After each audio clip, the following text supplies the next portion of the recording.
Yo, Cross. And then I popped. You on a TikTok? No, I wasn't on my phone. What were you doing? I just like staring at my knees.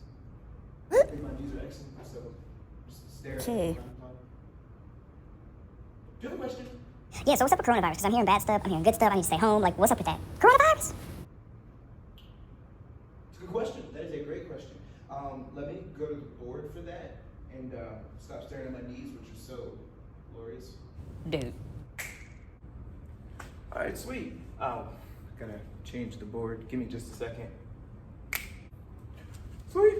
All right, so we have some coronavirus facts. So one big fact that I definitely want you to know is corona is Latin for crown. That's a pretty interesting fact that I'm sure a lot of folks don't know. And under a microscope, the reason for that is because under a microscope, these viruses look a lot like a crown. Now this one is crudely drawn. This is not my drawing. I am not this good at drawing.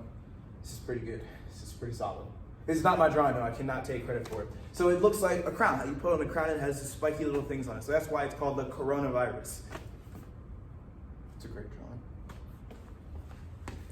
So the next thing I want to bring up, hang on one second, let me get rid of this. Well, number one, do not freak out.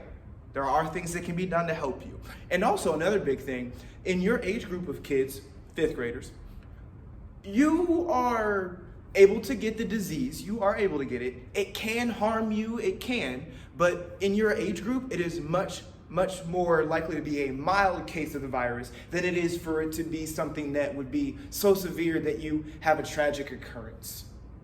Even people in my age group, we are less likely to have a severe case. We're more likely to have a mild case. But, What was that question? yeah, so what's the difference? The difference between the two? Uh-huh. Okay, so that's a good question. All right, think about this. I got this analogy from NPR.com. Thanks, guys. I got this analogy from NPR.com. So they said that the difference between a mild case and a severe case, think of it like salsas, right? When you go to Taco Bell or whatever, cool restaurant that you like to go to for tacos. Personally, I love El Vaquero. When you get their sauces, there are different types of sauce. So the really, really chill version of them, those are called what types of sauce? Ones that don't really burn up your face. Anybody know?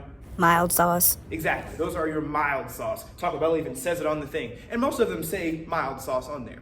And then you go to your more severe cases that are called, anybody have an example of different types? Just shout them out. What different types of super spicy things do you have? Fire.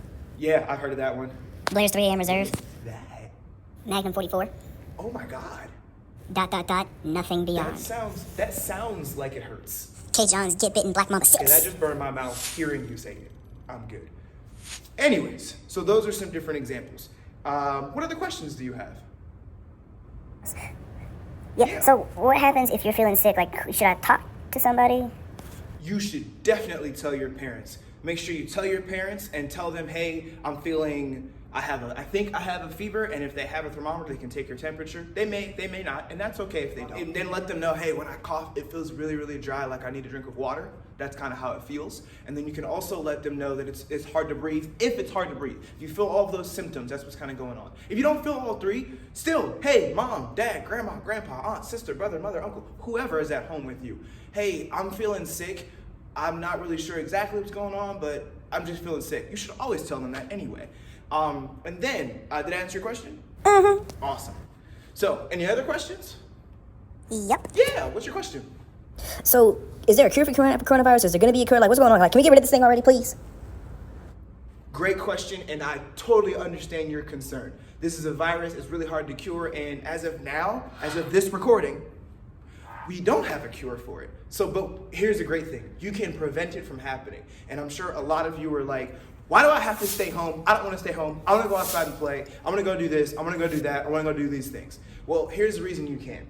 It's preventative. It's to help us prevent more of a spread of this disease. So I'm at school. Deception. Breaking rules for you. But I'm at school and I am doing things, but I am coming in and I'm going right back home. I'm not doing anything else. The only person I've seen is my boss.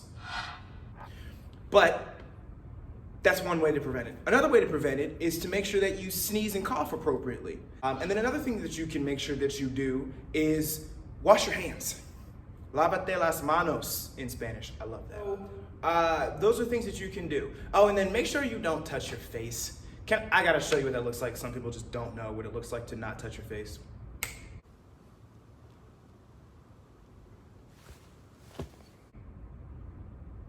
Cool. All right, any other questions? Nah. Do you feel a little bit better? Yup. Me, yeah. Awesome. Thank you so very much, guys. I appreciate you. Please make sure that you like, subscribe, and not because I'm trying to get famous, but so that you can keep up with the videos that I'm posting, because I'm trying to churn them out as fast as I can. Thank you so much.